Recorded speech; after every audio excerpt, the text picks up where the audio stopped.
Our next guest here on the Wrestling Observer Newsletter Hall of Fame special is the 1980 WFIA Photographer of the Year, Mr. Jim Cornette. Jim, welcome back to the Super Podcast. Well, thank you, and thank you for leading with my greatest achievement. Actually, that was probably the highlight of my career. It was all downhill from there. Real quick, as an aside, was that a big deal for you, when you go there? Yeah, and actually, here was what the bigger deal was. When I first started entering the competition, when I found out about the WFIA and et cetera, and we went in Knoxville, was the first time it was close enough that we could go, and I entered the contest, and I won a plaque. I won a couple of things, but see, they had weird categories back then. The professional category was like all black and white, because that's what the magazine photographers were shooting. And the amateur category was color. And I was shooting all color at the time because of the gimmick pictures. And later on, when I got two cameras and I had one loaded black and white, I'd shoot black and white action for the programs, magazines, and color posed for the table. But I digress. But the point is, I won something the first year, but like by the second year, they had opened up the pro category for color, and they had like best posed, best action, and best 4x6, best 5x7, best 8x10. I'm serious.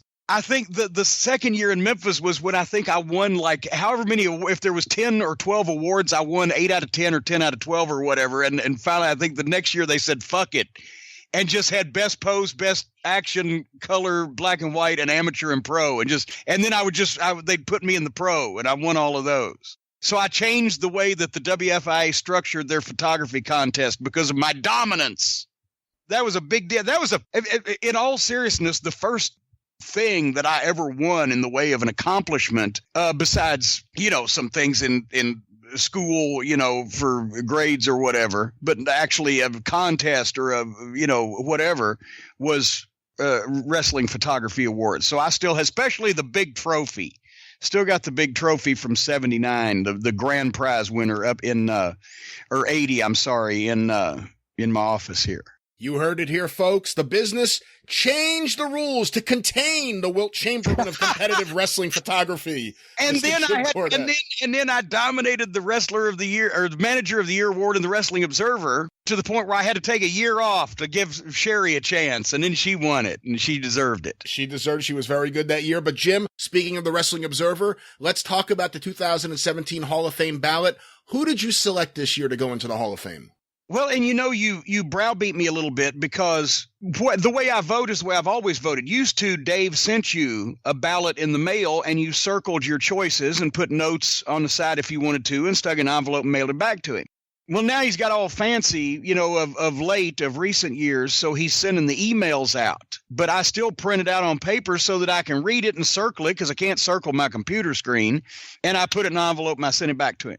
So when you asked me who I voted for, I said, oh, fuck, I forgot because I didn't keep a copy of it. So you resent me the ballot. We managed to, I believe, reconstruct my choices. And so we're going to go through those that way. But we'll get to a question mark in a memory of mine. But anyway, obviously, I do not vote in the European category because even though I've obviously seen Mark Rocco and Johnny Saint, and I know who Ricky Starr is, for God's sake, he was on an episode of Mr. Ed, and he was a major star, and et cetera. I am not an expert, so I choose to stay out of that since he's started making geographic categories. And for Australia, New Zealand, et cetera, same thing, even though obviously I think just because of his influence on Dick Murdoch, Killer Carl Cox should be a fucking Hall of Famer, by God. And same for Mexico and Japan. There's other people more qualified. My main interest of recent years is the historical performers era and, of course, some of the modern performers. So you want to start with historical? Yes. Wild Bull Curry. How can Wild Bull Curry not be in a fucking Pro Wrestling Hall of Fame? He was goddamn main event star from the 30s to the 80s when they brought him back when he was 65 or whatever for that match with Brody in Houston. He worked everywhere. He's an iconic name. You talk about Gorilla Monsoon or Bobo Brazil being Killer Kowalski being iconic wrestling names. Wild Bull Curry drew money everywhere, has been seen or heard of by everyone from 3 generations of that period of time in wrestling business. How can you overstate a guy's career like that? So I don't understand how that did not happen. Well, I agree with you on that.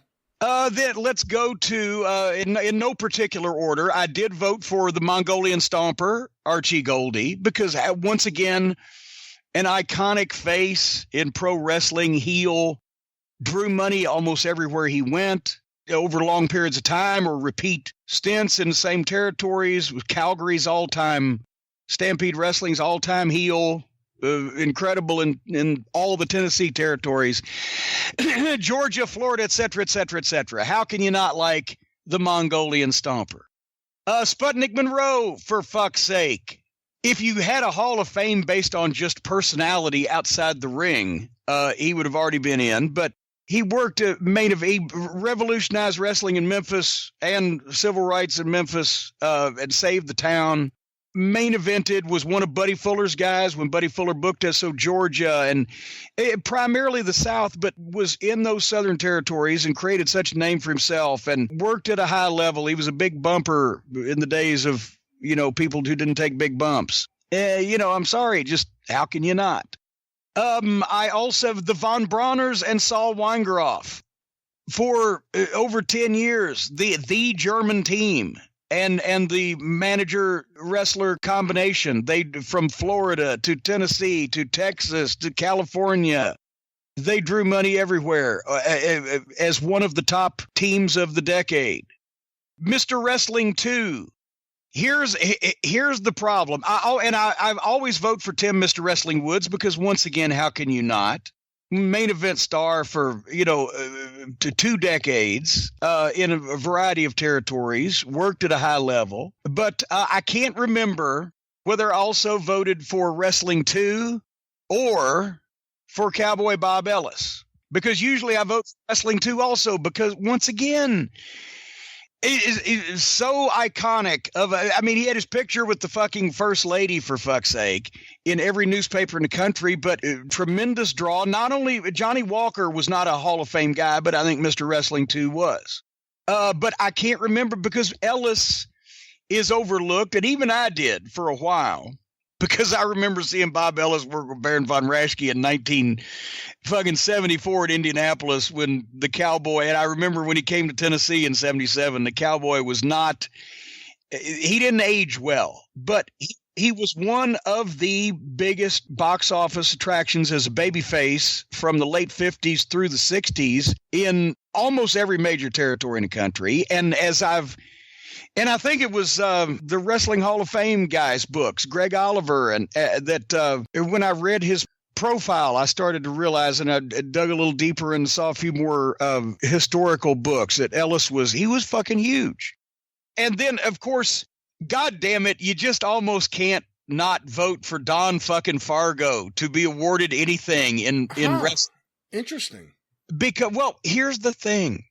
When you talk about longevity, the guy's career started when the Dumont Network wrestling was still on the Dumont Network, and he also appeared against Jimmy Snuka on ESPN.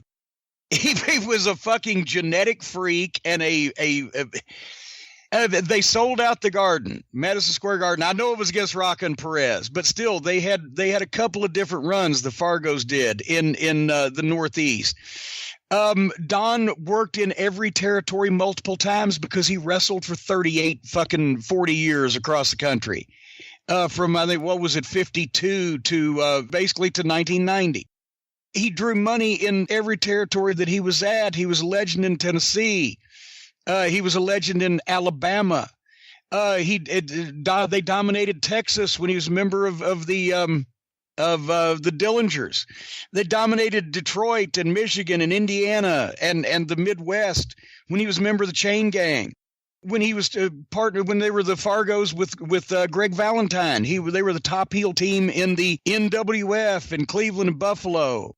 I'm just doing this off the top of my head. He was in every Texas territory. He was always featured as a main event guy.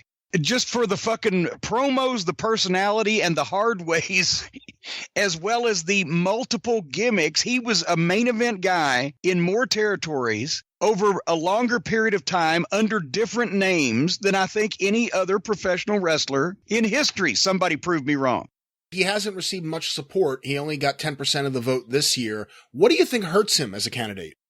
Because he was 87 different fucking people in 87 different territories. He was always a main event guy, and he was always a star, but it was under so many different identities. And then also, to be honest, Jackie took most of the attention because Jackie stayed in one place and just became the fucking guy and never left for 30 years.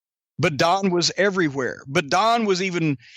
both the Fargos were insane personalities, but Don was the wild one. If that tells you anything about how, read the book, Scott Teal's book, Hard Way. So anyway, I always, just for a guy like that nobody else is going to vote for, I'm going to vote for him because he deserves to be in a fucking wrestling Hall of Fame. And to see here, the thing is, it's all subject to everybody in the historical category. I don't see anybody on this list.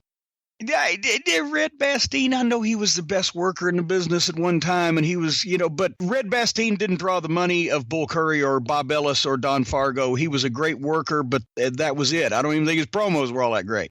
But most of the people on the list deserve to be in. Dick Hutton deserves to be in just because he was an anomaly who got into business. Thez picked him to drop the belt because he was legitimate. He didn't draw. He was boring.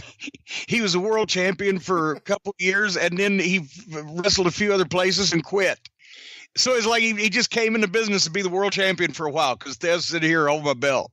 But he was the best legitimate wrestler at the time in the fucking business.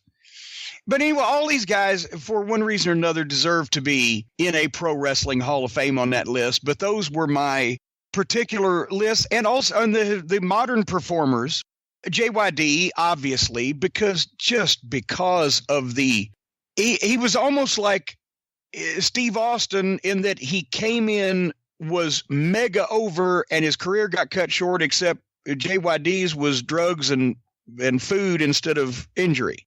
But nobody could be that perfect in a gimmick, talk that good. He didn't have to work that good because he had JYD's match. You did JYD's thing when you were in the ring with him. And fucking be that over and draw that much money and not be in a Pro Wrestling Hall of Fame. And to be honest, same thing for my other pick in that category, Sergeant Slaughter, who... not only he was a great working big guy who was always used on top, whether as under the mask in the AWA or as Sergeant Slaughter, but he got iconic and got so big he didn't even have to work at that point for a while. He was doing the G.I. Joe shit and blah blah blah. But he was people forget that's the reason why he left. He was about as big as Hogan at that time. And people were G.I. Joe, and it said people were wanting to do business with him, and Vince wanted to own him, and that's why he left the first time. But I just for the fucking run in the Carolinas that was pretty much him and Steamboat and Youngblood. I love Don Kernodle, but for the alley fight run where he was a top heel in the WWF, most of the people in this category, Ultimate Warrior to me can go piss up a fucking rope. Most of the people in this category deserve it also. But seriously, do you put Trish Stratus in Pro Wrestling Hall of Fame before Sergeant Slaughter or Junkyard Dog? Conversely, while there's certainly nothing matter with Randy Orton, CM Punk or whatever, do you put them in the Hall of Fame before guys from 30 years before who were iconic like JYD and Slaughter? Or AJ Styles, does he go in before, and well, that came up this year. That right there is the discussion because AJ did get in. Yeah, and that's the thing is, I'm sorry, I think AJ also has one handicap to me in the criteria that's not his fault, in that he has come along after that you could actually draw money. Nobody, maybe John Cena now and Brock Lesnar. Nobody draws money in the business now, really. Compared to, it's the package, it's the company, it's either the WWF marketing machine or New Japan because it's New Japan. If the same match happened in Japan under another promotion, it would, whatever. It's more the company. At least nobody draws money, at least to the level that the guys used to draw money. Used to, you could point to, in a lot of territories, one or two guys on the card and say we could have changed every other name and the house would have been the same thing, right? That's just the way it was. And guys got that opportunity. But so AJ's never been in a place where he really could draw money. He's worked at a high level. I don't know. I would compare his promos with Ole Anderson or Big Fo or whatever, but to me, it's a situation of, if nothing else, just respect for, you cannot fucking put, in all due respect, Trish Stratus, you can't put Trish Stratus in a Pro Wrestling Hall of Fame before even Kurt Hennig or even Edge would go in.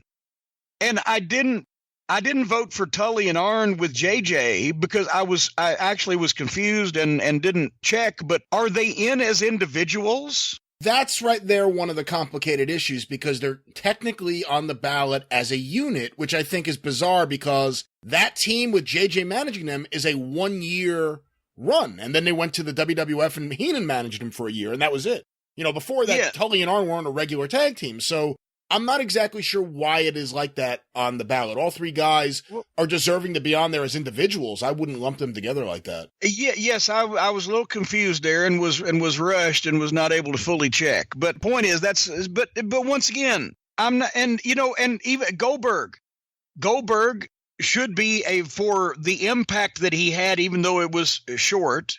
And the fact he was able to come back and do it again short, 17 years later, that's an anomaly. But that Goldberg should be in a Pro Wrestling Hall of Fame, but not before the Junkyard Dog. And to be honest, Junkyard Dog shouldn't be in the fucking Pro Wrestling Hall of Fame before Wild Bull Curry. Well, I voted for both. So yeah, so that's so. And of the other, Pedro Morales. Yeah, I mean, I don't know that his promos would have set the world on fire if he didn't speak Spanish. I know he was a better performer in his day. I never really saw him, obviously, because of the, lack of national television. I did see him later in his career and in the ring, and he obviously sold out the Garden 3 years in a row, but obviously, the rest of the territory, they wanted fucking Bruno back. And I've always been told part of that was they kept having so many fucking riots because all the fucking Puerto Rican fans would be up in arms, and that's why Mulligan got conveniently right next to him in the ballot. Blackjack Mulligan got cut in Boston.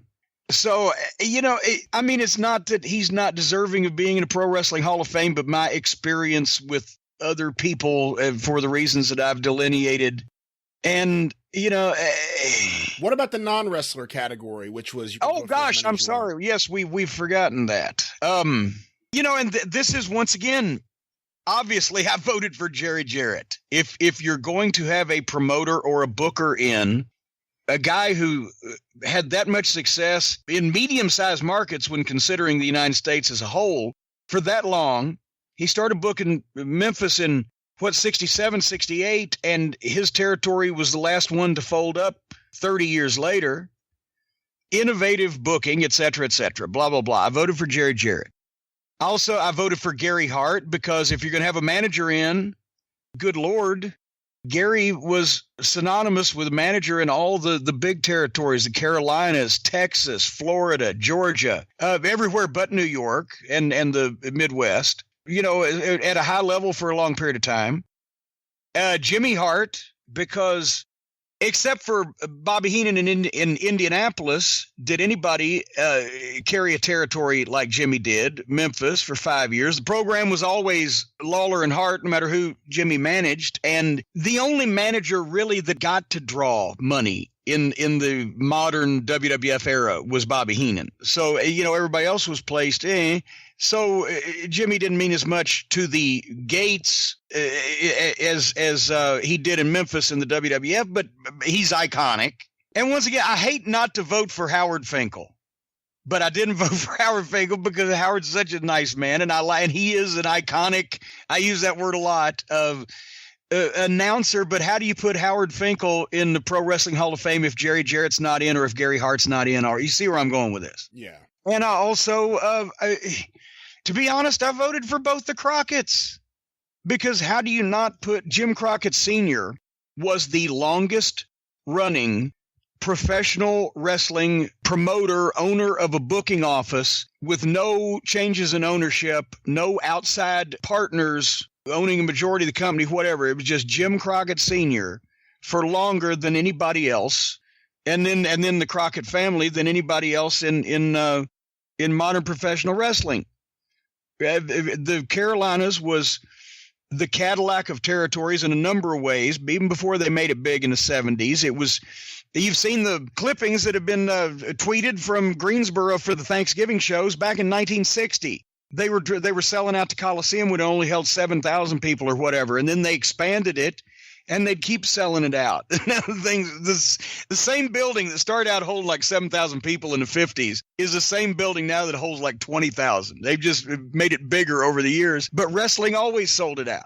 And that territory, once again, when you look back, there were always changes in ownership. There were always people buying in or selling. That's how Georgia went sideways, et cetera, of every other territory. But from 1933 to 1988, 55 years, and 40 of those under old man Crockett, it was just the Crockett family. So anyway, I think they got to go in. I love Dave Brown. But how do you put Dave Brown in a Pro Wrestling Hall of Fame before Gary Hart or Jerry Jarrett, who, see where I'm going with this? Yeah. Love Bill Apter also. Lord James Blears was a great, I can't believe the name China is written on this. And Dave must have had a brain spasm or somehow the computer added it.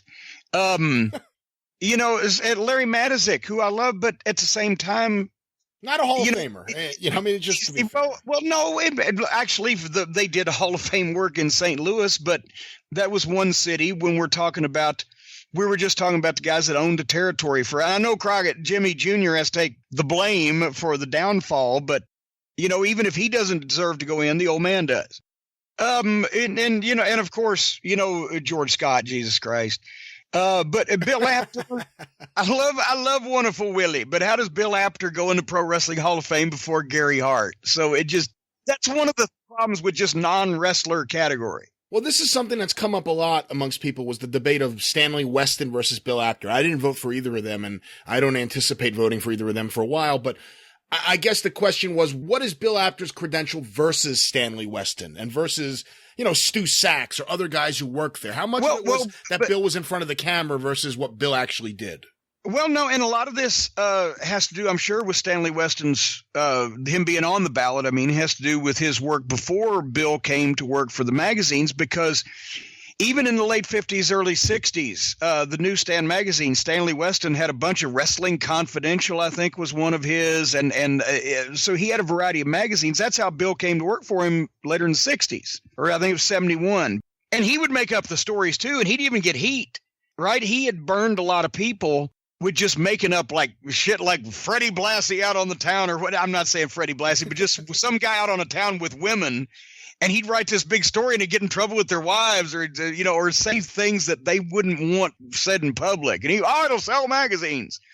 So when Bill came along, he was the guy that kind of, because Weston was on the outs with a lot of people in the business, from what I understand. And Bill was kind of the guy that smoothed some things over, like, no, we're not going to write anything you don't like, and blah, blah, blah. So Weston had a career beforehand and was behind the magazines before Bill came along. And then I'll ask you your take on something, even though you didn't vote in the category, Big Daddy for Hall of Fame. What is your thought on something that's such a hot button issue? It's goddamn, it's the same principle as Gorgeous George and Hulk Hogan.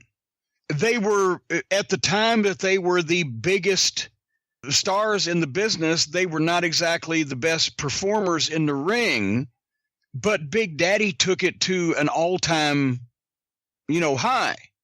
He was the absolute drizzling fucking shit. Of course, Adrian always said, Big Daddy killed British wrestling. I used to hear him say that when we were riding in the car in 1983. He's still saying it. And he's still saying it. He said it on this show, yeah. And in effect, he did. But at the same time, that's going to make other people mad who say, but he was just and he was the biggest star in British wrestling. He was the brother's promoter. Let me try that one again. He was the promoter's brother. So he got that spot when in no way did his ability deserve it. But they also hit upon a goddamn formula, which was take a big fucking lout who stands out in a crowd and make him gregarious and love the kids and fucking put him over everybody in sight. And he carried it off for a period of time to become, in most people in the country's eyes, the biggest star in ever in British wrestling. But the problem is how do you ever follow the biggest star, even if he's any good? But then how do you follow the biggest star when he's a fucking drizzling shits and people get tired of it? And at the same time, you've sacrificed every bit of your talent to it. And obviously the TV situation didn't help, but Jesus Christ. So he was all of those things. But if you have to put a British wrestler in the fucking Hall of Fame, unless you're talking about the pioneer names, in the modern era, you would have to have Big Daddy in there. Say Big Daddy Drizzling Shits, change his name. I don't know, but Well, one more thing, Jim. We kind of talked a little bit about it when we talked about AJ Styles getting in this year. And I'm curious your thoughts about the eligibility. What makes someone eligible on the ballot? You can't do it based on retirement because this is professional wrestling. Maybe, that would be a problem. But, and I don't want to get into a debate about him per se, because this isn't about him. It's more about the situation. But Kenny Omega is on the ballot next year because, and you know what? He's going to make it too. He'll probably get like 75% or some ridiculous amount. But the issue again, it's not about Kenny per se as much as the 35-year-old threshold where you have to be 35 to be eligible. And I actually think due to the way we've trained guys in OVW that started when they were fucking 34 or 35 or older and actually had a little run. It's the whole problem is now, though, you almost have to, instead of splitting up into geographical categories, I think he almost has to now split up into genre categories. Instead of historical and modern, it needs to be pro wrestling and sports entertainment. Because, and once again, with all due respect to Trish Stratus, I hate to keep singling out this name, June Byers is up in the historical category, and she probably deserves maybe a little bit more than John Tolos just for the one hot run in Los Angeles, but I digress. There's no way that Kenny Omega and Trish Stratus should be on a Wrestling Hall of Fame ballot along with goddamn Wild Bull Curry and fucking Sputnik Monroe. What it does is these historical guys are not getting in because unless Dave or somebody else that these people remind people how big they were for how long and what crowds they drew and what influences they were, et cetera, they're just going to vote for who the fuck they've seen. And in another fucking 4 or 5 years, good God, Kenny Omega, and they'll think Trish Stratus was a pioneer. They'll think she tagged with Mae Young. Well, she may have, yeah.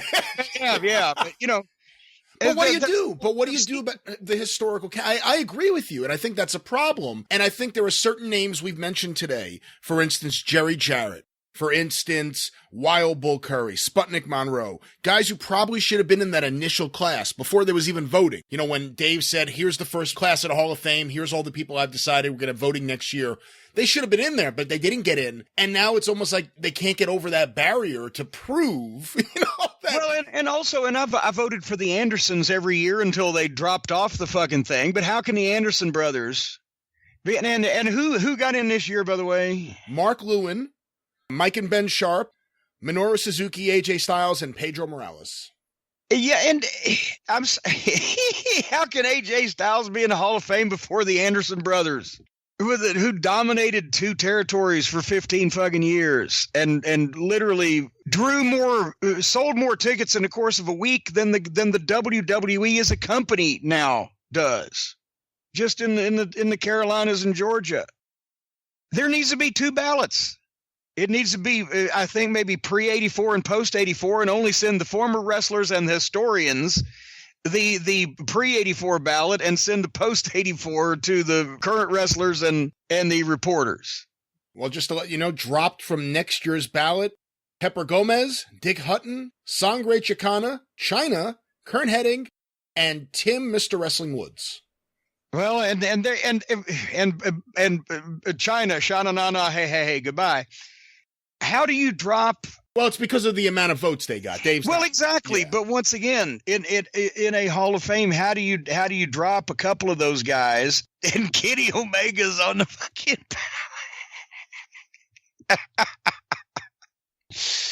So I'm not laughing at the Wrestling Observer Hall of Fame because it has been an honor, but at this point it's almost going to have to be split into two Halls of Fame for you not to pick, obvious what the fucks out of it, I think, at this point.